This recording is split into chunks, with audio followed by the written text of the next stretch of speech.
All right, shalom, shalom to the hopeful elect of the nation of Israel. All right, we're going to start off this lesson by giving all praises and honor and glory to Yahweh, Bahashem, Yahushai, Bahashem, Kadash, the bonds of the apostles and the elders and the bishops of Great Millstone rule well. All right, and I've taught us this word in truth and sincerity. Peace and mercy to the hopeful elect, starting with the 144,000. All right, that's pushing this word in truth and sincerity across 4 corners of the earth, and the rest of the 1/3 that sincerely believe. So, in today's class is going to be another edition of Doomsday Prophecies, and we're going to get into various topics, as you can see: U.S. and China, economic wars, and perilous times. And we're going to show you, how China plays a big, is a major player in terms of prophecy when it comes to World War III and the demise of America, which is spiritually Babylon the Great and Rome and Egypt all over again. Okay, so before we get into it, I know Malak, you got something queued up. Khan, all praises to Yahweh Shai again. Yeah, so I got 2 Peter real quick. 2 Peter, I'm going to go through that wonderful book because the prophets are witnesses of Yahweh Shai. So I'm going to read 3 precepts straightforward. I'm going to start at verse 17. 2 Peter 1 and 17, it says, For he received from our power the Father, honor, and glory, right? Yehovah Hashem Yahushai, right? Because it says power there. It says God. So that word is power.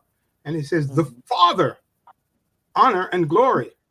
So simply put, and break down Yehovah Hashem Yahushai, we know what's going on there. And there's that word again, glory.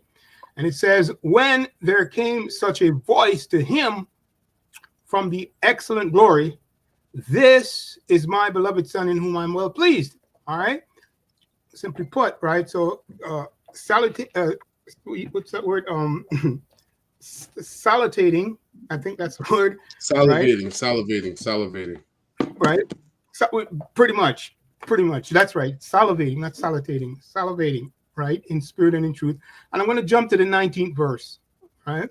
Actually, let me just read 18. And it says, and this voice which came from heaven we heard when we were with him, right? in the holy mount. Okay, so when you go into this book, right, this is the epistle is coming from the prophet Peter, right? 2 Peter, simply put. So there was a time when the prophets were with the Lord, right? And when we go back, we see also before the world was, but we're not talking about that. We're talking about a specific time when he was with them, okay? Right? Because this is going into the eyewitness when he came the second time around. Anyway, verse 19. Right, and hold on a second. And we got to relate this to the topic, so those of you at home don't get confused. We can't pull everybody everywhere. But in relating to the topic, reason why what Malak's reading right now, why it plays out today, is because spiritually, those same men, starting with the disciples that were with Yahushai, when they were sent out, i.e. the word apostles, they prophesied. And when they prophesied, they were not deterred from the mission of prophecy because of what they witnessed with Yahushai. That's right. So you have the same, starting with the apostles, the 12, and the rest of the disciples of Yahushua are here again in their stead, right? The spirit of the prophet is subject to the prophet. That's right. So they're back here again as eyewitnesses of Yahushua, right? In his life, that's why they have the spirit of prophecy, the testimony of Yahushua. Beautiful. And they're doing the same thing, prophesying the downfall of modern day Rome, modern day Egypt, which is America. That's right. Simply put, beautiful. Here's the point. In verse 19, this is it. 2 Peter 1 and 19, it says, we have also a more sure word of prophecy. Okay. And when you go into this word sure real quick, simply put, it says treading securely treading securely. Okay. Not liable to stumble. certain. So we check everything, man. We check everything that plays out. We link it to the scriptures, and reason why our prophecy, okay, starting with the apostles and elders of Great Millstone on down, is more sure than any other prophet's prophecy out there, is because our prophecy is backed by the Spirit of Yahweh Shai. You see, and prophecy is surrounded around Yahweh Shai. It's surrounded around his birth. It was surrounded around his death, and now it's being surrounded around his coming. That's right. So we have a more sure word of prophecy because we come in the names of Yahweh while Yahweh Shai. That's right. That's right. The just shall live by his faith. That's right. Finishing it up on the verse, it says, whereunto ye do well that take heed. See, that's the thing. Okay, because we have, you guys don't take heed, but that's okay. Okay, you don't take heed, but the prophets, because they're led of the Spirit, okay, they must take heed because the Spirit is their guide. The Spirit of Yahweh Hashem Yeshua is their guide. It says, right. As unto a light that shineth in a dark place, right? Simply put, we're in the shadow, valley of the shadow of death, and it's only His truth, okay, Yahushua, that He has given to the apostles, right, which was given to Him. Yeah, and we act as lights, right? We act as the light in this place of darkness. Why? Because we're giving you the lowdown and the inside scoop on the world events that are taking place. Why? Because they are Bible prophecy. These events, the world, the trade wars, and everything you're witnessing on Earth, in terms of technology with MOTV, everything. The natural disasters, all of it is Bible prophecy. So the prophets of Yahweh Yahweh Shai, all right, are likened to a light in a time of darkness, which means what? People are confused. They don't really know what's going on. They don't know who to believe. They don't know who to go to. So this is a great time of darkness and great confusion, right? But the elect, starting with the prophets, will have that light to see through all the confusion, man. That's right. Beautiful. And it says day dawn in the precept. Real quick, I pull up the word dawn, right? Going into it, it says to become day, grow light in the morning, shortened or back form. Okay. Period between darkness and sunrise, right? Hey, the Lord, the prophecy goes into the Lord is shortening the days, right? We're warning you people about this. Okay. Yeah. So we're in that twilight zone, man. The period before the dawn, before the morning. That's right. Which is really where the climax of Jacob's trouble is going to play out. It's in that twilight zone where we're in the darkest hour, and before the dawn of the sun, which represents the kingdom of heaven being established on earth, we're going to have to go through the darkest hour. That's right. Okay. Beautiful. Yeah. Is that it on that? We got to continue on with this. Yeah. Almost finished. And it says, as unto, you already broke this down. All praises. As unto the light that shineth in a dark place until the day dawn, and the day star arise in your hearts. You see? So when you go into this day star, it's a code for the Spirit of Yahweh Shai. Yahweh Hashem Yahweh Shai will be upon the apostles and the elders and the men that He has chosen and selected. Yeah, the elect. The elect. That's right. Whoever they are, the elect. That's right. Right. And last verse, knowing this verse, that no prophecy of the scripture is of any private interpretation. And we have a lot of that in Israel, a lot of private stuff going on and personal stuff, but we shun that through the Spirit and power. Okay. Well, yeah. Anyway, I just wanted to read that for those out there. Con. Any other precepts? Okay, so let's get into this now.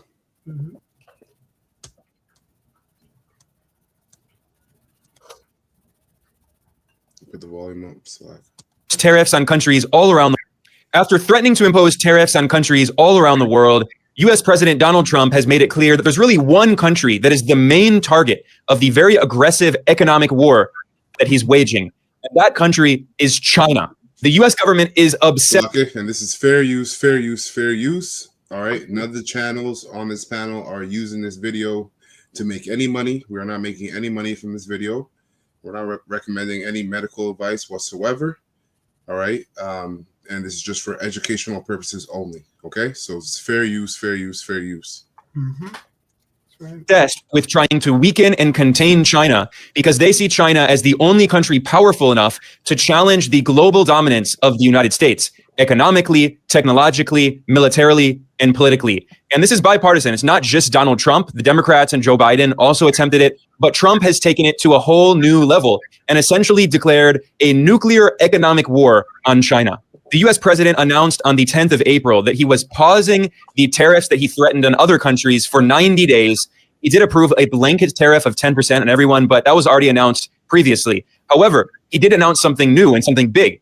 He was continuing to impose tariffs of an additional 125% on China.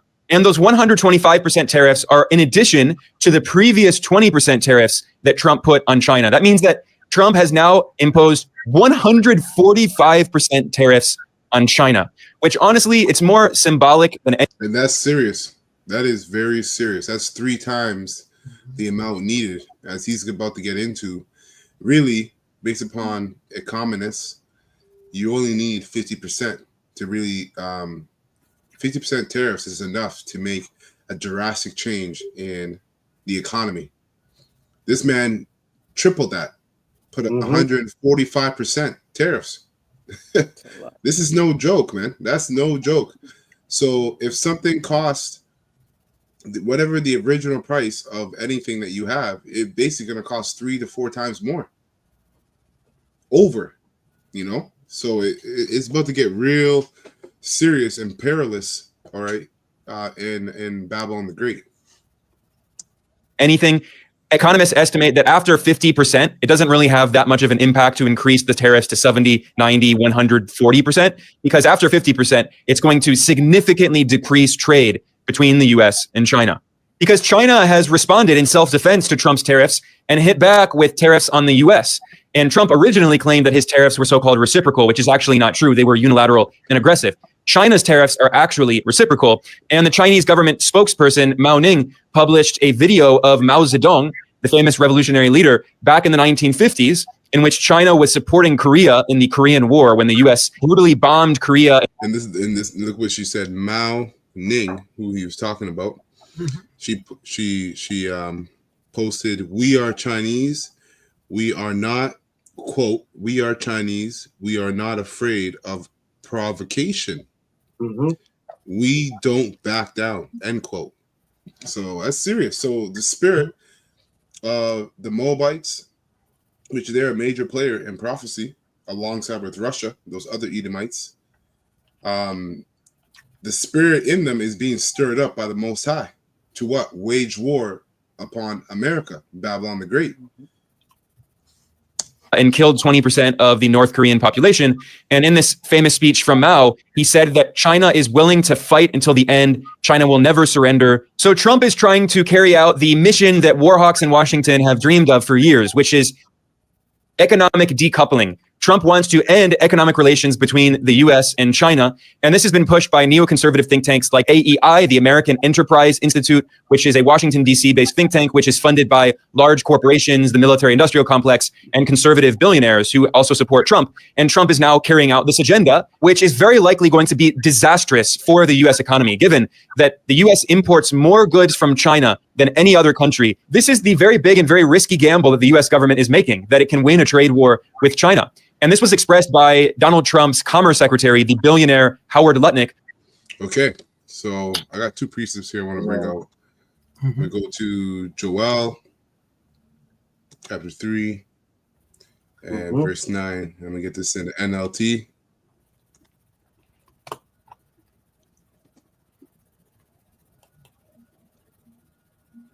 So Joel chapter 3, verse 9 in NLT. I'll read down to 11. It says, "Say to the nations far and wide," because we're not just prophets unto the nation of Israel, but we're prophets unto the nations of the world. That's right. Right? So that includes you. That includes the heathenistic nations. So say to the nations far and wide, "Great, get ready for war." Right, and that's going to be world war. And you see by the way of trade war is escalating to world war. You'll have trade war, you'll have civil war, you have all kind of different wars happening that are going to escalate to what? World war. So get ready for war. Call out your best warriors. Let all your fighting men advance for attack. Hammer your plowshares, which are those are agricultural tools. Agricultural tools. So hammer your plowshares into swords. That's a weapon of war. And your pruning hooks into spears. Train even your weaklings to be warriors. So what does that mean? That means the spirit of not just China, but all these nations comprised in the Eastern Hemisphere are getting ready for war. I forgot, that the Prime Minister of France, I'm pretty sure in Poland, every male, I think up at 19 or 20 years of age, has to enlist into the army for at least, I think, a year, if I'm not mistaken. So all the nations are getting ready for war, and that's the spirit that's being driven out, because this is the Most High's movie, right? So verse 11, it says, "Come quickly, all you nations everywhere, gather together in the valley, and in the King James it says Valley of Jehoshaphat, which is the valley of decision, the valley of judgment, Yahweh Shaphat. That is going to be over there in the Middle East, okay, between the so-called Jays, right, the Jays, and ultimately Ishmael and the religion of Islam. That's what it all comes down to. And with those two, Iran and the Jays, they're backed. Iran is backed by Russia. Russia is allied by China, and we know the Jays are backed by the United States. So everything we're seeing now is going to lead to them going to or starting World War III. All right, over there in the Persian Gulf, to be specific. So it says, "And now, O Lord Yahweh, call out your warriors." Okay. Now I got one more. I'm gonna go from Joel to 2 Ezra 16 and 1. Then we get this in the GNT concerning Moab and really all the other nations as well. Okay, so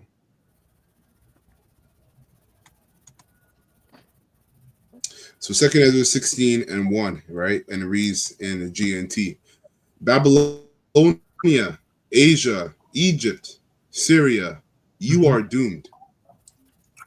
Put on your clothes of mourning, your sackcloth and your goat's hair. Cry and wail for your children, because the time for your destruction is near. I am sending war on you. And right now what we're seeing is trade war. All right, trade war will bring about civil war, right? And civil war evidently is going to bring about world war. That's right. So I am sending war on you, and no one can stop it. I am sending fire on you, and no one can put it out. I am sending disasters on you, and no one can stop them from coming. Can anyone stop a hungry lion in the forest, or put out a fire that is burning in straw, or turn back an arrow shot by a strong archer?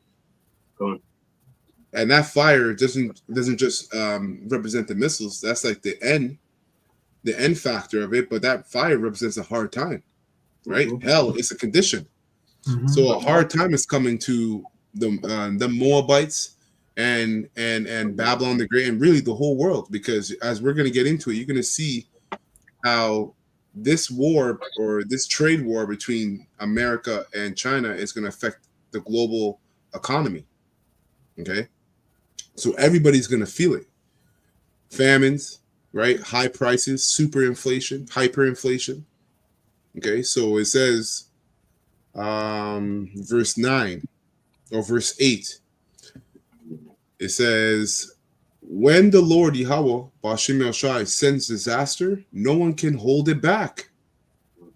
No one can escape the blazing anger of the Lord Yahweh." Okay, so that's it. So all this is going to happen Everything that we're prophesying about is we're prophesying, okay, the words of Yahweh Shai. And the Most High said that his words will not come back to him void. So this will happen. Okay?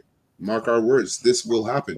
There's going to be a hard time upon the whole earth because of what's going on between US and China and then Russia and the Jays and Iran. All of it is going to come together. So that's it for me. Because you know why?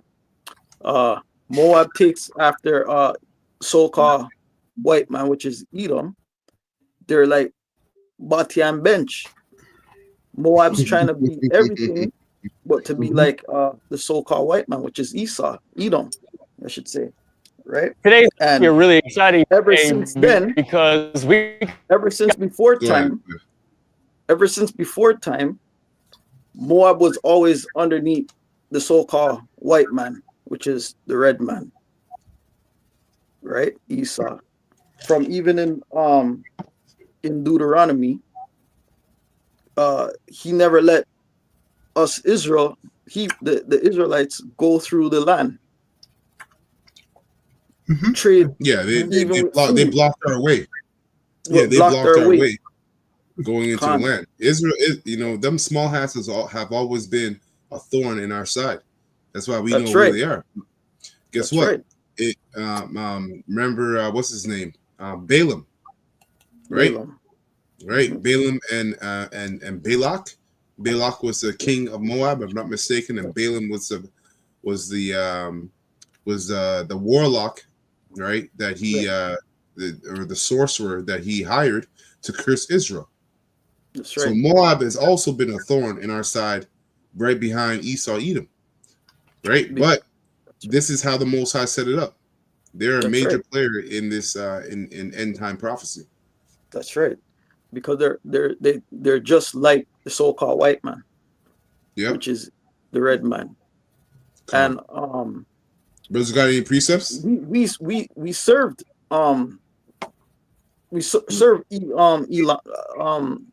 Moab for 18 years. Just saying, we have. Hey man, right? Hey, we went into captivity under all the nations. That's all right. The nations. The brothers got any precepts though? But I got I just want to show that Moab's not gonna be welcome into the kingdom. Go ahead. This is Deuteronomy chapter 23, verse 3. It says, "An Ammonite or a Moabite shall not enter into the congregation of the Lord Yahweh Shem Shai. Even to their 10th generation shall they not enter into the congregation of the Lord Yahweh Shem Shai forever. Because they met you not with bread and with water, and in the way when he came forth out of Egypt, and because they hired against thee Balaam, the son of Beor, of Pethor, of Mesopotamia, to curse thee." Right? So the Most High has it out for Moab from the jump. Yep. Moab is tied into it. If you even go into Deuteronomy chapter 2 verse 28, is just a little small precept here. Let me get it real quick. It says Deuteronomy chapter 28, 2 verse 28 says, "Thou shalt sell me meat for money, that I may eat, and give me water for money, that I may drink. Only I will pass through on my feet." This is us Israelite. It says, "As the children of Esau, which dwell in Seir," that's in Mount Seir back then. It says, "and Moabites, which dwell in Ar." So Moab and Edom was Bati and Bench. They're right around each other. Yep, that's a fact. They did. That's right. Yep. So that's good. That's a good point, because spiritually you're seeing that play out. Even though they're on America and China on opposite sides of the spectrum. One's in the west and the other one's in the east, but the spirit of them always dealing with each other and being around each other is still here today. That's right. That's a good point. the Most High turned them against each other. Yep. Anyways, let me show you. It says, "Did unto me until I pass over Jordan into the land which the Lord Yahweh Shem Shai, our power give us." But that was the point. Just showing you that the Moab and Edom, they all mingle together, and now it comes to that time where the whole world is gonna see them unfold and go at each other's necks. And the Most High stirred that all up, which all the nations are gonna be involved. Yeah, Khan. How to quick pursue a Bible shop? Yeah, go ahead. Going to because what you just going into distress and calamities that coming into this place. You know, people just don't understand that. So this is the book of 2 Ezra 16, and I start 78 to 77. The GNT, and it reads, "To listen, my chosen ones, said the Lord Yahweh, by Hashem Hawashai, the days of distress are at hand." Going into the prophets, going into the turf that's going on right now. It reads, "The days of distress are at hand, and I will deliver you from this. Don't fear or hesitate, for Yahweh is your leader." Verse 77, you who keep my commandments and possess, say the Lord Yahweh, your power. Don't let your sins drag you down, and don't let the wickedness get upper hand over you. So you gotta just be with locked with in the word, kind of with this lesson, you know, keeping updated, you know. Yep, that's right. Khan. All right, so I'm gonna continue on here.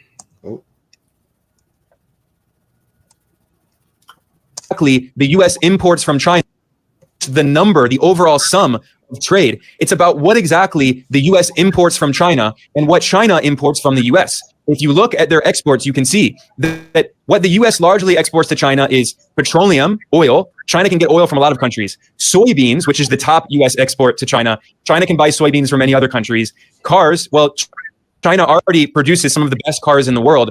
Copper, China can find copper from somewhere else. And okay, the U.S. does, or it used to. And these are imports that China receives from the United States. So what China takes from the United States. Export integrated circuits, chips to China. But the U.S. government has been putting export restrictions on China, going not only back to Trump, but also to Biden. This was bipartisan. And China has been developing its own domestic chip industry. So it's actually quite easy for China to replace a lot of the imports it gets from the U.S. It can import those products from other countries. But then look at what the U.S. imports from China. It's very different. The biggest export that China sends to the U.S. is cell phones, which is included under broadcasting equipment. It's difficult to replace cell phones made in China. Where is Apple going to make its iPhone? They're trying to make it in India, but it's very difficult. The second biggest Chinese export to the U.S. is computers. So in other words, what the entire modern economy relies on, where is the U.S. going to get those computers from that it can't import from China anymore because there's now 140% tariff? They're over twice as expensive. The U.S. also imports a lot of batteries from China, which are needed for... And this is why we're blessed, because we've been trained via the Spirit to rely on the Spirit, not on the things of the world. So as he's going into phones and computers are going to be scarce, that's going to bug people out, because people use phones and computers not just for entertainment, but for business, for jobs. You see? So when that's scarce, people are going to start panicking. You're not going to know what to do. Right? Why? Because they've been too invested, and I'm talking about Israelites, you heathens. You're the heathens. You're locked. They're locked. That's just how it goes. Yeah, exactly. They're locked in fully. Exactly. Exactly. Well, but you Jakes, that's right, brother. The destruction is coming. Fuck it. Yeah, but you Jakes, all right, you Jakes are not supposed to be locked in like that into the world, but you're set up to be because you hate the truth. So the Most High put a spirit on you where you can't receive what the prophets are saying, for you to be warned about what's coming down the pipe, so you can prepare your mind. Right. So now that's going to lead people to bug the hell out, especially electric vehicle in this age, because in this age, everything's about social media and making money off of social media. You need phones and computers for social media to be alive. They relied on that. That's right. Go ahead, brother. No, I'm saying that they rely on China's business and the industry that they have right now. Exactly. I mean, That's at the right. end of the day, like he was saying, they don't need anything from America, to be honest. Exactly. They need their own Exactly. stuff, you know? Just like TikTok. Most of our people, they're jumping on TikTok that was owned by China. Yep. You know? Also imports a lot of batteries from China, which are needed for electric vehicles, phones, computers. Pretty much everything today has an electric battery. How is the US going to replace those electric batteries? It would have to create an entire new supply chain, create new factories, find new companies who will invest in the US, train workers. It's going to take many years, if not decades, to recreate that supply chain without China. In the meantime, the US has no alternatives. So what this shows is that Trump administration officials are living in opposite land. It's actually the US, which is much more dependent on China. Which they're not living in opposite land. The Trump officials, which are billionaires, they're living in their right minds because they work for the top international bankers, right? Which are Edomites, right? And they are a part of a global plan to basically bring about World War III, which will allow them to destroy, basically all resistance, and for them to so-called rise from the ashes like a phoenix, right? And basically continue their wickedness in the new world, which that's not what's going to happen. Everything that they plan to happen will happen because it's the Most High's words and it's prophecy, according to the scriptures. But they're going to be put into slavery. That's right. That's what they're going to come out of the ashes to do. They're not going to come out of the ashes to continue on with what they were doing now. They're going to come out of the ashes to continue to actually move into their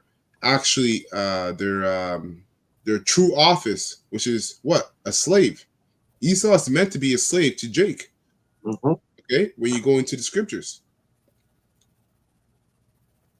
China, then vice versa. And if you don't believe me, well, this is what even mainstream prominent economists are warning, including Adam Posen, who previously worked for the U.S. Federal Reserve, the U.S. Central Bank. In an article in Foreign Affairs magazine, he warned that trade wars are easy to lose. He wrote that despite the Trump administration's claims to the contrary, quote, "It is China that has escalation dominance in this trade war. The United States gets vital goods from China that cannot be replaced anytime soon or made at home at anything less than prohibitive cost," end quote. He said that Trump's massive escalation of this trade war so quickly is, quote, "a recipe for almost certain defeat at enormous cost." Or to put it in Besson's terms, Washington, not Beijing, is betting all in on a losing hand, end quote. The Financial Times published a long report. Right. So let me get this piece up here, Isaiah 19, because, with 145% tariff on China, alongside with everything that's the modern American economy runs off of comes from China. 90% of it, comes from China. Well, this is what the Lord says concerning Egypt, which is America. So this is Isaiah 19:3, the NLT. It says the Egyptians will lose heart, right? Which that means they'll lose that vigorous spirit that they had of MAGA, right? Make America great again, because they're going to come into some turbulent times. Okay, and the whole world will follow suit, but we're just keying in on America. So it says the Egyptians will lose heart, and I will confuse their plans. They will plead with their idols for wisdom and call on spirits, mediums, and those who consult spirits of the dead. And not only is the top officials of America going to be doing this when disaster falls upon them, but every other American, okay, it's going to be that's not the elect is going to be doing this as well. Whether it's Jesus Christ, Allah, Buddha, or even a so-called mentor in the world, whoever it is you rely on to live the life that you live, are not going to have the answers for you when the Lord brings these disasters upon America. That's right. Okay, and the whole world. It says, Verse 4, I will hand Egypt over to a hard and cruel master. That's DJ Trump. Okay? A fierce king will rule them, says the Lord Yahweh, the Lord of heaven's armies. Mm-hmm. The waters of the Nile will fail to rise, and flood will rise and flood the fields. The riverbeds will be parched and dry. And the reason why this is so important is because when you go into ancient Egypt, the Nile River is what made ancient Egypt the breadbasket of the old world. Mm-hmm. Okay, hence why Joseph, right, when he got the interpretation of the dreams that Pharaoh had, he told Pharaoh, in the 7 years of plenty, you should what? Basically bet all your stocks on grain and wheat. He gave him insider trading. That's what we said this week on Saturday. Joseph gave him insider trading on what stocks to bet on, right? But mainly Egypt was known as as the breadbasket of that known world because of the Nile River. When you look at the Nile River, it basically splits down all the way through Egypt, and every time during spring, that river would flood over the banks of Egypt, and it would fertilize all the crops. So Egypt was booming in business. So it says the waters of the Nile will fail to rise and flood the fields.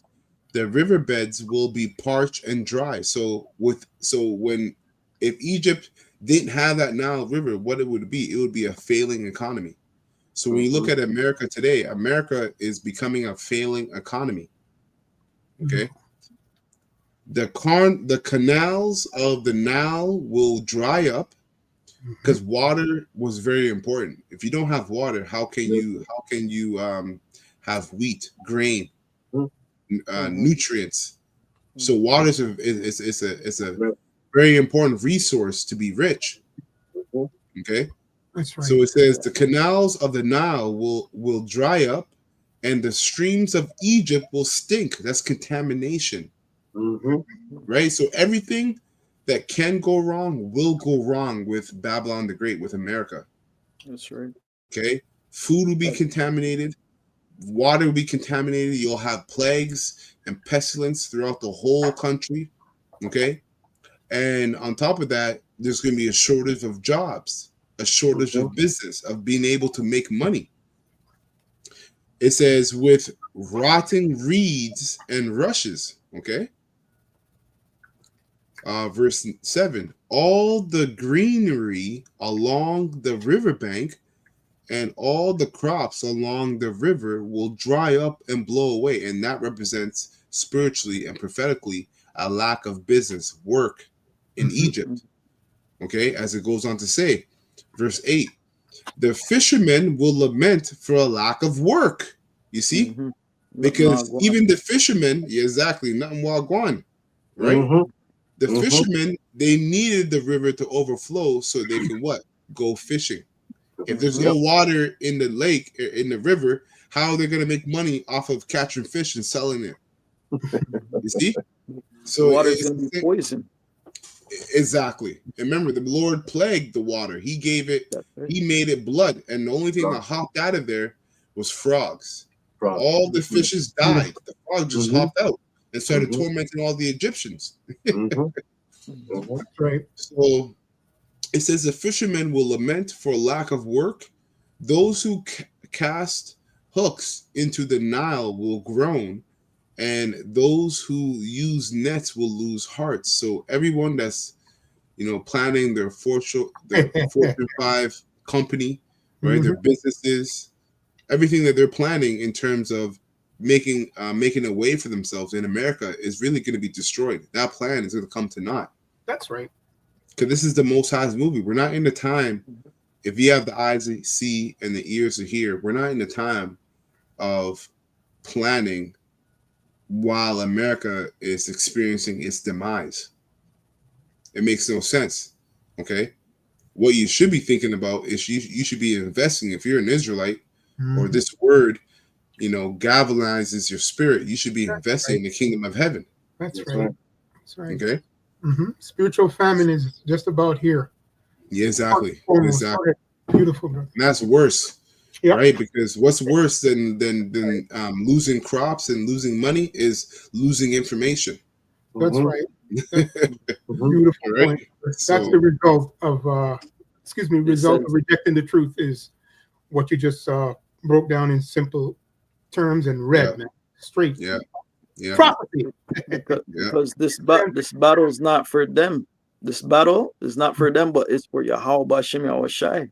This war is all for Yahweh Bashem Yahushai. It's not for you nations, man. This is for Yahweh Bashem Yahushai, man. That's the first precept that was read. The Lord of Armies, you dummies. Towards war. Yeah. Beautiful, beautiful.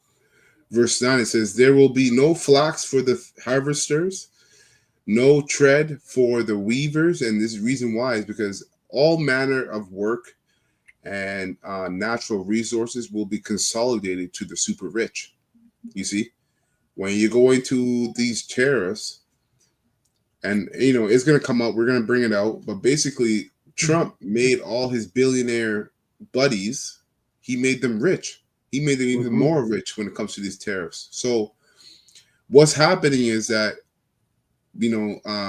oligarchies, go look up what that word is. I'm not going to look it up for you. Go look it up.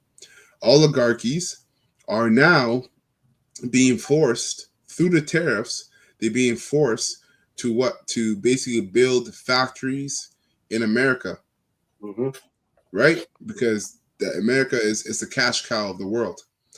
And what's happening is that these billionaires are going to follow suit because they're competing with China, and China already has a fully automated factory that makes cars.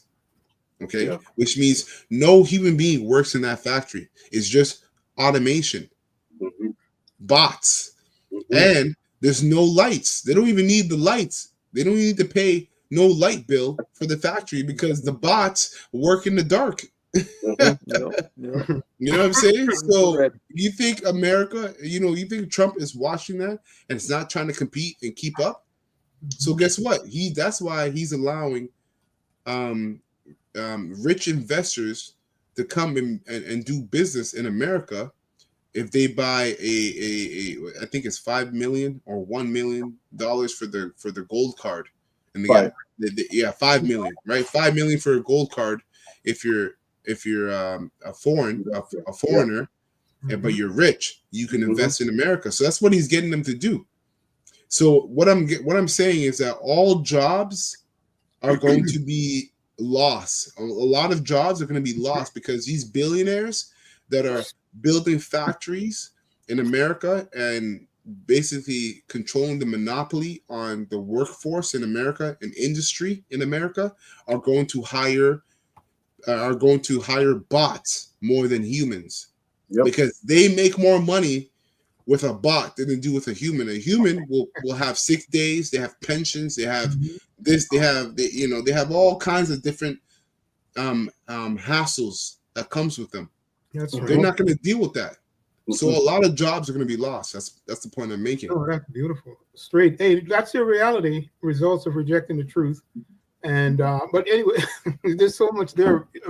The topic is perfect that was read. That you brought up, because there's so much into what you say. I have one precept in regards to the plagues, if I may read it. Just to back hold on. up. Let me finish this last verse. Oh, okay.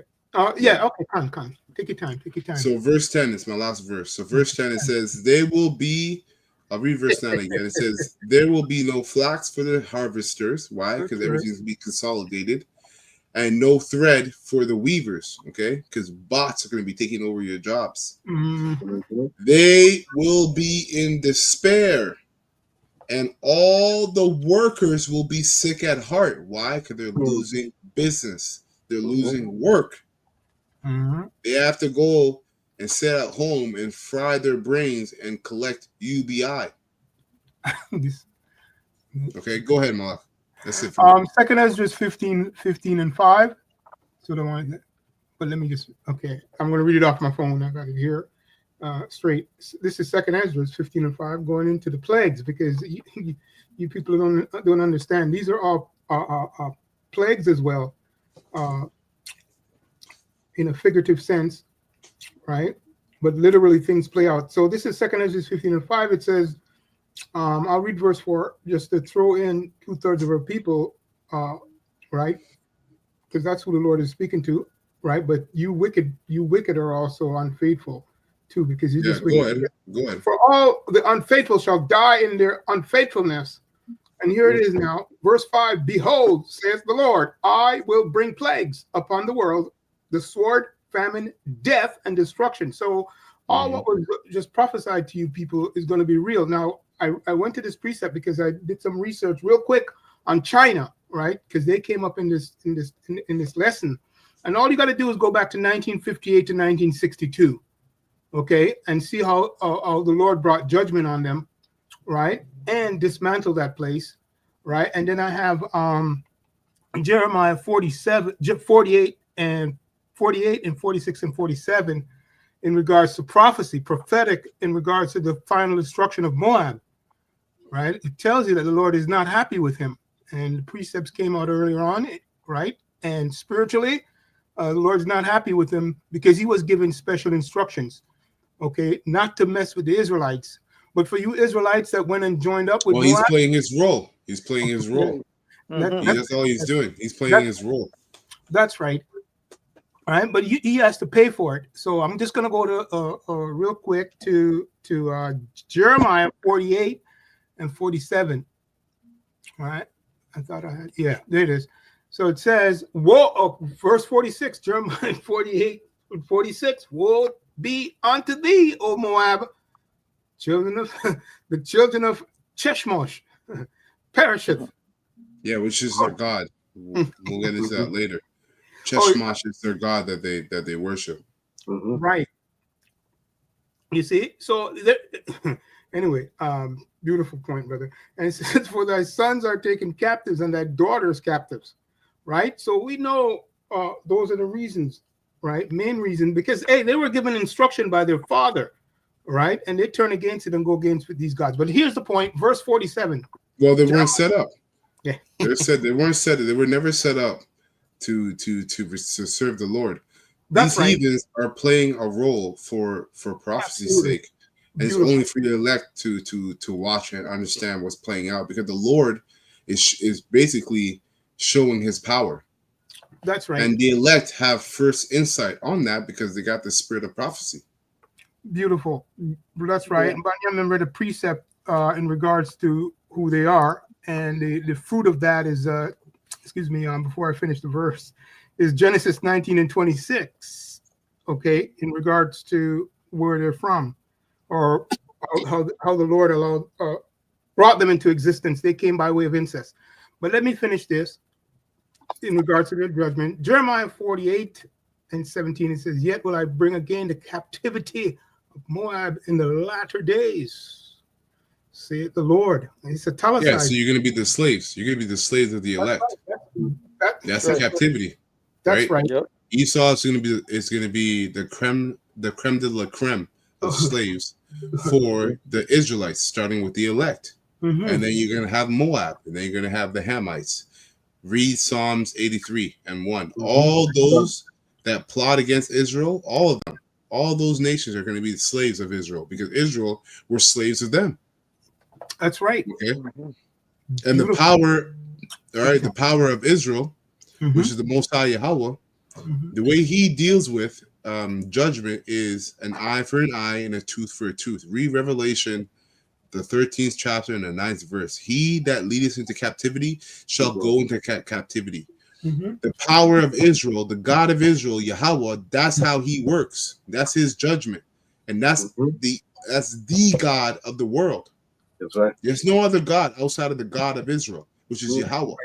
That's right. Okay, so what we're here to tell those of you that are here to listen or to not listen is that the God of Yahweh, or the God of Israel, which is Yahweh, he's going to put all the nations that he put his people into captivity under, he's going to put them in the captivity under his people, Israel. That's how he works. That's right. Simply put, man. Okay, let me finish off the verse. So it says, yes, yet will I bring again, right, the captivity of Moab in the latter days, said Lord of power. Thus far is the judgment of Moab. And that's why I brought up in regards to his history. When you go into his history is also secular, but more importantly, it's from the scriptures in regards to the role that he's playing and who he is. But yeah, 1958 to 62, how those people suffer, man. Hey, you have to pay. Now, there was a word that this Moabite woman used, and I have it here. It's called provocation, right? But I read this scripture and those prophecies that came out on Moab. You're going to find out that your words mean nothing to the Lord, right? Because you're just playing your role, and that word was provocation that they say up. And when you go into that word, it just simply means that they don't care what you say about them, right? Whatever you incite on them, they don't really care about it. Well, you got the definition on the word. You have the definition of the word. Hold on. Yeah. I You got it. Yeah, I just had it here, but hold on. Let me just get 1 second. 1 second. 1 second. Yeah. Yeah. Okay. It says incitement, urging. Right. Right. Yeah. She So said they don't care about all the gaslighting, basically. Right. China doesn't care if you're gaslighting them. They're gonna take all the smoke. They want all the smoke. That's what they're saying. That's right. We don't care about provocation. You want to provoke us? Keep provoking us. We're gonna attack. That's the spirit the Lord is putting on them for prophecy's sake. That's beautiful. That's exactly it, and that's why I will go to Genesis 19:37 real quick, right? 36 and 37. Right, this is who you are, Moab. Hey, if you come across this and see it, this is really who you are. Hey, and you who know, you already know who you are. It says here, Genesis 19:36. Thus were both the daughters of Lot with child by their father. You see, so that's going into incest. And you people need to look up the word incest, right? Go deep into it. Yeah, well, hey, that's how they came about, man. They came about through incest. They're a corrupt seed. They're basically side players. That's right. All right. Major side players. They're the scum of the earth. That in on that? And they bear the firstborn son and called his name Moab, and the same is the father of the Moabites unto this day. Right? And verse 38, right? Because the brother mentioned Ammon, right? Verse 38, Genesis 19:38. And the younger, she also bare a son, and his name is called Ben-Ami, right? The same is the father of the children of the Ammonites unto this day. Right? Remember. Anyway, that's all I got on that. All right. All these heathens are scums. All of them. All these heathens are scums of this earth. Yeah, but like I say, some surpass the others. You know, like Moab. The nastiest things Moab does, man. You see it on the YouTube. You see it on these social media. They eat the worst things. Yo, man, Moab is disgusting. Yeah, well, like you said, they're the scum of the earth, man. The scum of the earth. Okay. Moab is disgusting. I'm going to continue on here. Report that provides some very important insight into just how crucial China is in the global economy and in global supply chains. This FT report notes that Beijing's trade juggernaut is built on deep competitive advantages built up over decades that will not be easily dislodged. Quote, the sheer scale of China's dominance is unprecedented. No other country in recent decades has matched this level. And it notes that China makes up around a third of all global manufacturing, more than the US, Japan, Germany, and South Korea combined. This article notes that China almost single-handedly runs the global lithium-ion battery industry. The US doesn't have alternatives to these very important batteries. Again, it would take years or decades to build its own domestic industry. And as the FT report put it, quote, no other region globally provides the same unique combination of resources, advanced manufacturing capabilities, skilled labor, investment capital, and substantial government support for the battery industry. And if you're always conscious about your health, listen up. I've been looking for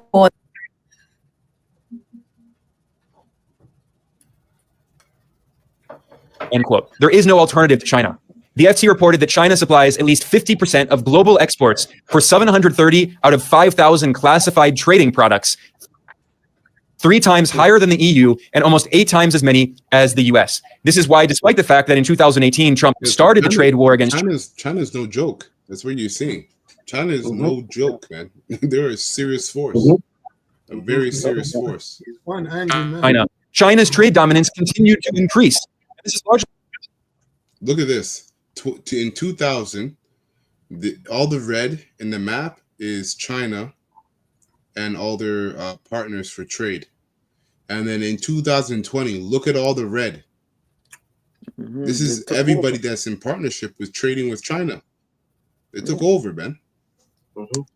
Especially because China has been diversifying its trade partners. China is now the #1 trading partner of the majority of countries on Earth. The #1 trading partner of the majority of countries on the Earth. Yeah. Including all countries in Africa, most countries in Latin America, and almost all countries in Asia. And China's Okay, so no joke, but they've been brought up, all right, and they've been brought up and built up by the Heavenly Father to fulfill prophecy.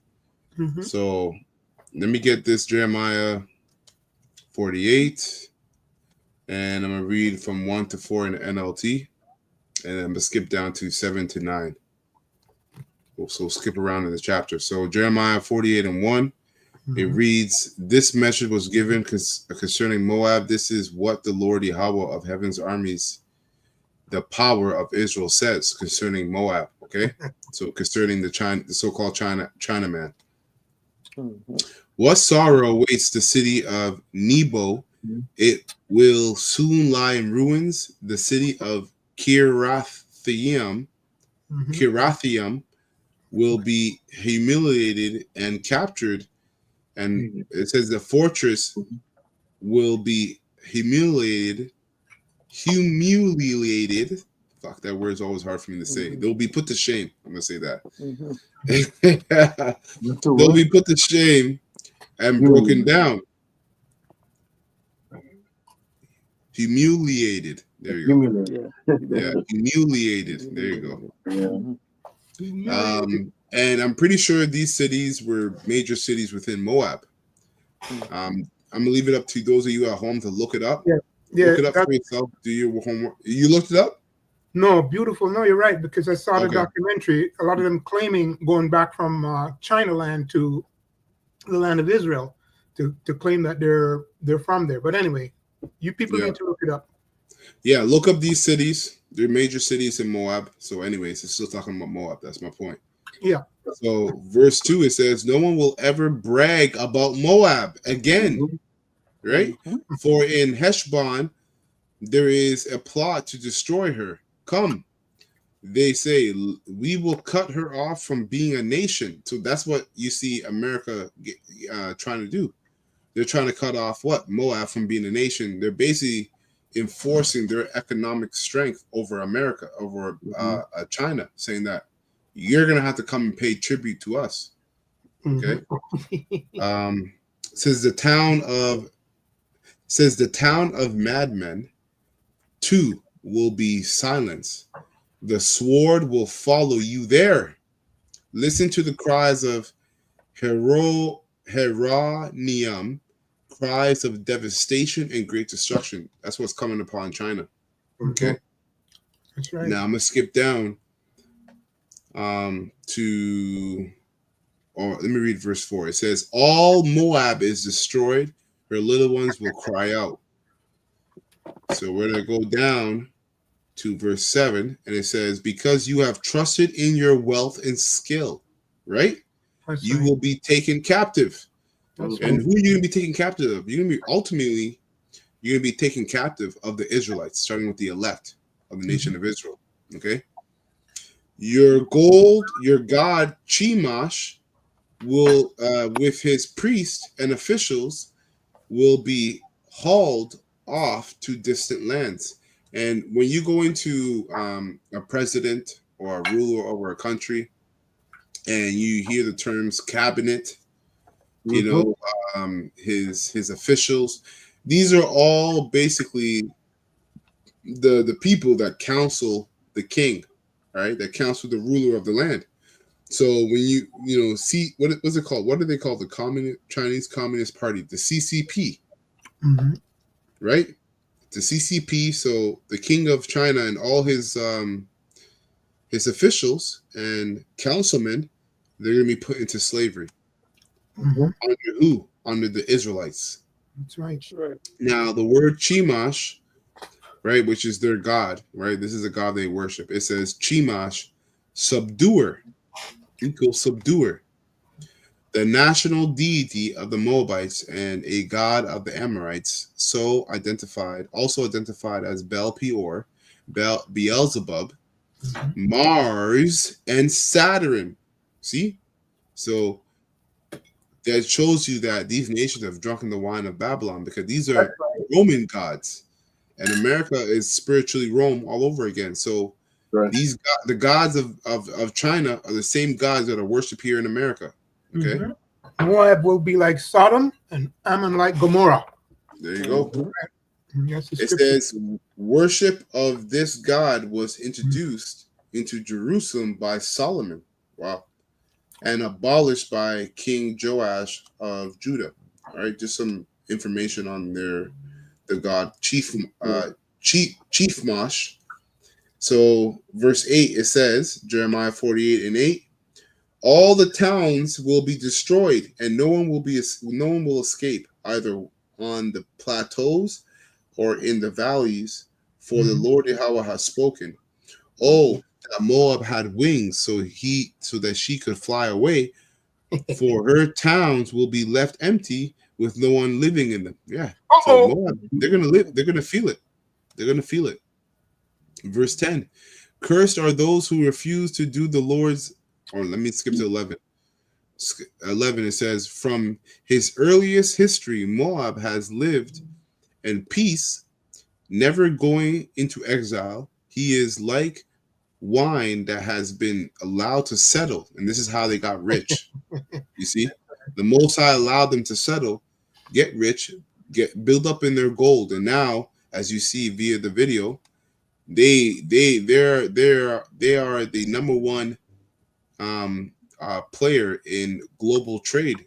Okay, between the whole world.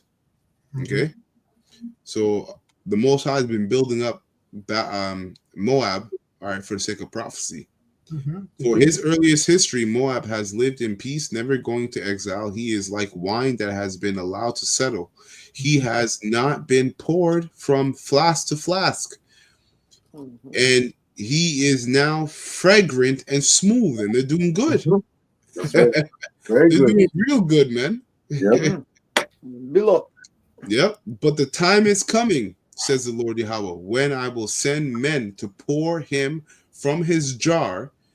They will pour him out.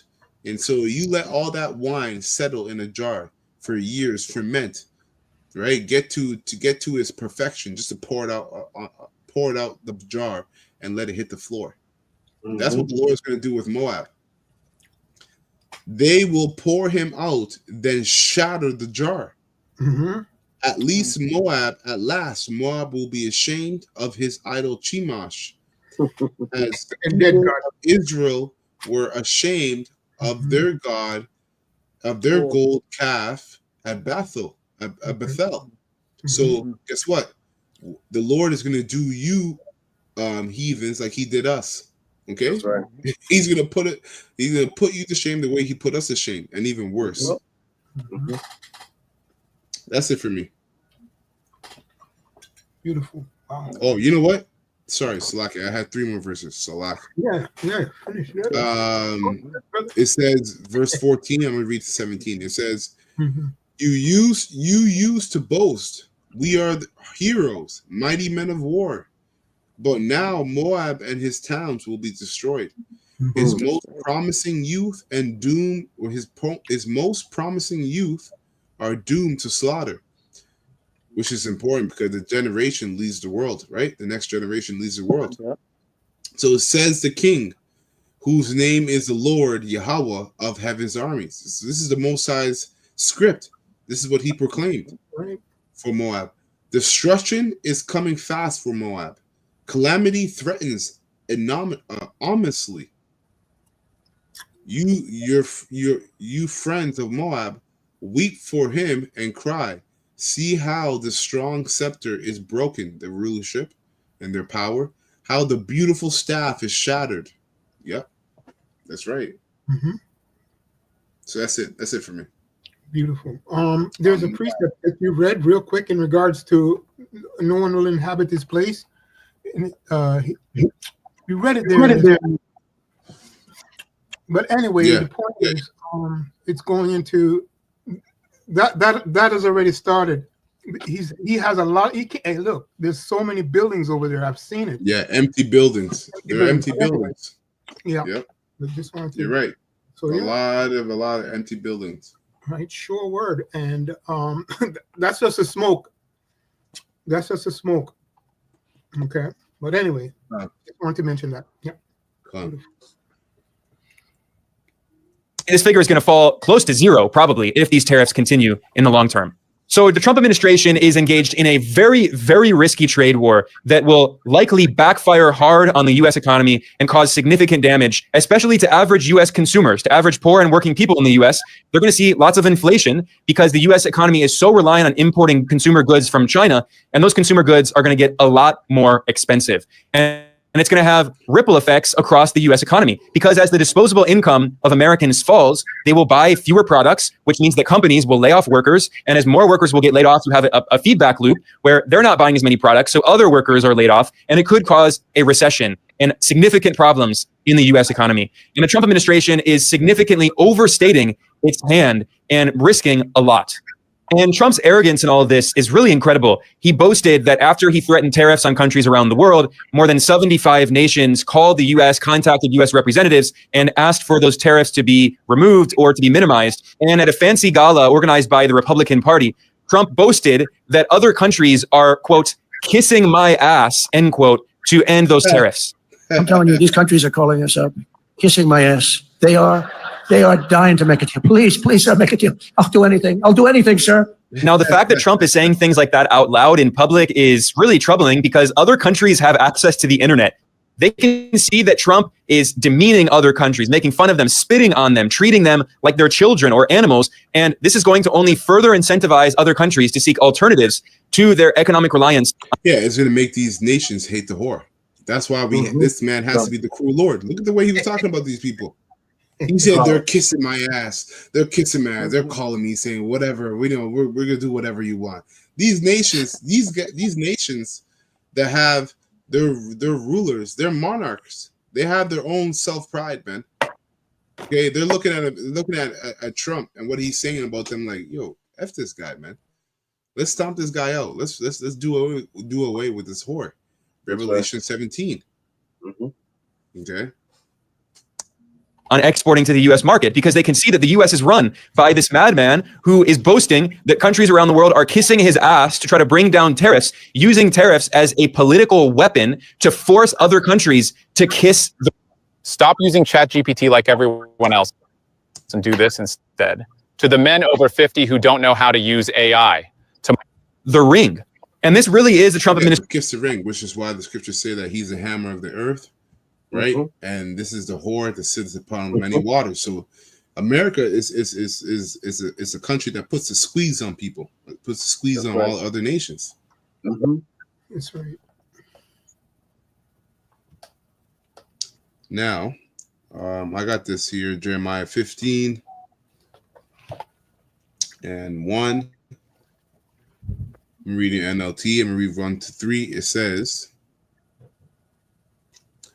Then the Lord Yahweh said to me, even if Moses and Samuel stood before me pleading for these people, I wouldn't help them anyway, away with them, get them out of my sight. And the Lord's talking about Israel, right? Because 2/3 of our people, they're proud in their wickedness, and the Most High is going to put them to shame and destroy them for being proud in their wickedness. Okay. It says, verse 2, and if they say to you, and this is what the prophets are going to be, this is the message the prophets are going to be giving you Israelites that basically scoffed and took lightly the words of Yahweh Bashim El Shai. You mocked at the words of Yahweh Bashim El Shai, and you took them lightly. And those words are spoken by the mouth of the prophets. So this is what the prophets are going to have to say to you in that day when you're going through hell and you're calling for help. It says, if you find one, okay? If they say to you, right? Because you most likely won't find one. But if you find one, you're most likely going to find one just to be condemned, just to hear your condemnation. Right. If they say to you, but where can we go? Tell them, this is what the Lord Yahweh says. Oof. Those who are destined for death to death, that's where you go. Okay? Those who are destined for war to war. Those who are destined for famine to famine, and those who are destined for captivity to captivity. Concentration camps. That's your lot. We cannot give you any answer outside of what the Most High deemed through His Son Yahweh Shai. Okay, that's why you got to take the grace period seriously. Okay, you can't be, effing around with the grace period, man. That is where you build your relationship with Yahweh Shai, so that you can receive mercy in the time of the Most High's wrath, His judgment. That's right. Verse 3, I will send 4 kinds of destroyers against them, saying the Lord Yahweh. I will send the sword to kill, the dogs to drag away, and the vultures to devour, and the wild animal to finish up what is left. Yo, serious business. Okay, so a lot of that goes into what? These are perilous times. This whole trade war with America and China is going to cause perilous times, serious perilous times. That's right. My last precept here, Ezekiel 21 and 8. I'm going to read down to 17 in the NLT. So Ezekiel 21 and 8, it reads in NLT, then the Lord said to me, Son of man, give the people this message from the Lord Yahweh. A sword is being sharpened and polished. Okay? Right? Which represents a bad time, death, and destruction. That's that sword that's being polished. It is sharpened for terrible slaughter and polished to flash like lightning. Now will you laugh? Those far stronger than you have fallen beneath this power, which is really a message to Israel. You Jakes, you laugh and you scoff at the words of the prophet, the words that the prophets speak, which are the words of Yahweh Shai. So in that day, we're gonna see, are you gonna be in that spirit of jesting, of scoffing and laughing when the Most High brings His judgment? Because His judgment, His power, has been the power that took on empires, are way more stronger than we are right now. Verse 11. Yes, the sword is now being sharpened and polished. It is being prepared for the executioner. That's right. Okay, which is Yahweh Shai. He's the executioner. And so everything is being prepared and sharpened for him to what? To cut down. Son of man, cry out and wail, pound your thighs in anguish, for the sword will slaughter my people and their leaders. Everyone will die. Damn. Okay, so 2/3 of Israel, okay, and all the false leaders of Israel are gonna die in that day. Okay, I will put them all to test. What chance do they have? No chance if you're not the elect, says the sovereign Lord Yahweh. Son of man, prophesy to them and clap your hands and take the sword and brandish it twice, even 3 times, to symbolize the great massacre. The great massacre facing them on every side. Yo, keep excuse my French, but keep fucking around. Keep fucking around with the truth and with the word of Yahweh Bashim El Shai, and you're gonna find yourself in some perilous times, man. Seriously troubling times in Jacob's trouble. It says, verse 15, let their heart melt with terror, for the sword glitters. Oops, slacky. For the sword glitters at every gate, so there's no escape. Doesn't matter where you go. You're the sword of Yahweh Bashim El Shai is glittering against you. Okay, it flashes like lightning, and is polished for slaughter. O sword, slash to the right and slash to the left, wherever you will, wherever you want, everywhere. There's going to be world turmoil everywhere because of these, ultimately because of the cruel Lord, okay, who is being governed by Yahweh while Yahweh Shai. Verse 17, last verse. I too will clap my hands and will satisfy my fury. Damn. So the Lord, yeah. So think about this. All the death and destruction Yahweh Shai is bringing, he's going to be up in the heavens as an illustration.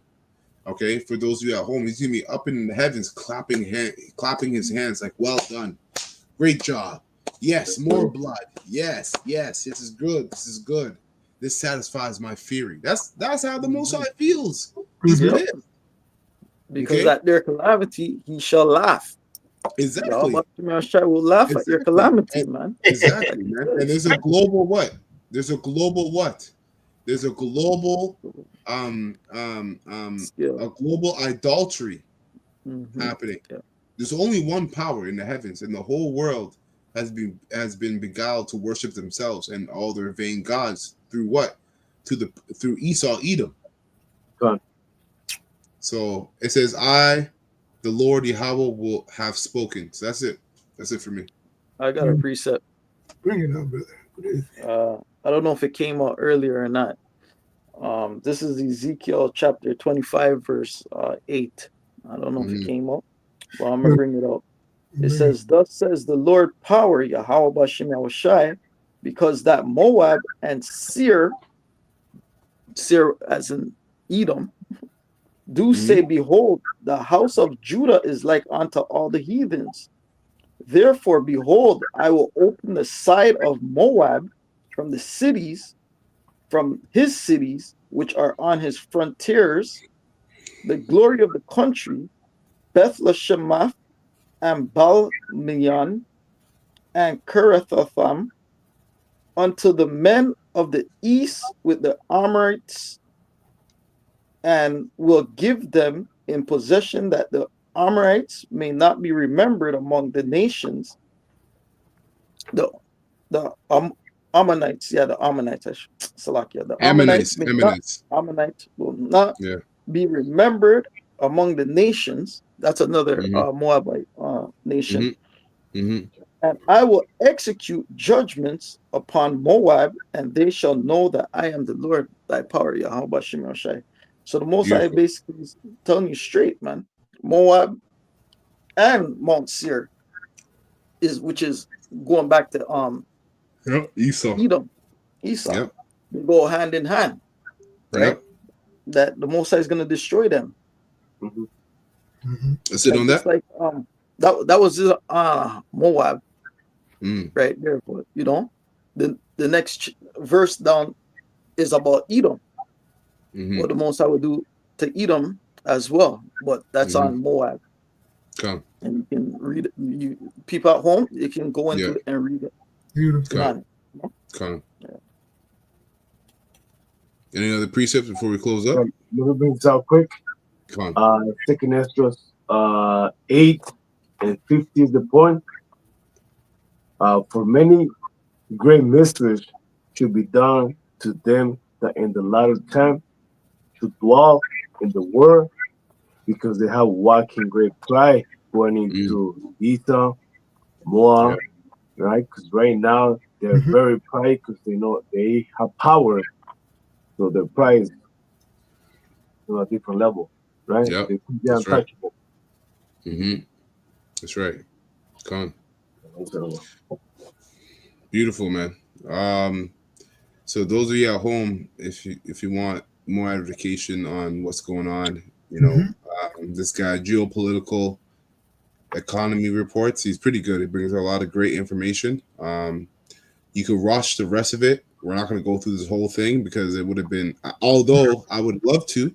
Don't get me wrong. I would love to go through this whole thing, but it would be like a 3-hour video. So you can go through the rest of it, watch it for yourself, filter it out through the scriptures, right, and be edified. So with that, we're going to close and we'll give all praises and honor and glory to Yahweh, Bahashem, Yahushai, Bahashem, Baruch the bonds to the apostles and the elders and the bishops, a great millstone who rule well and have taught us this word in truth and sincerity.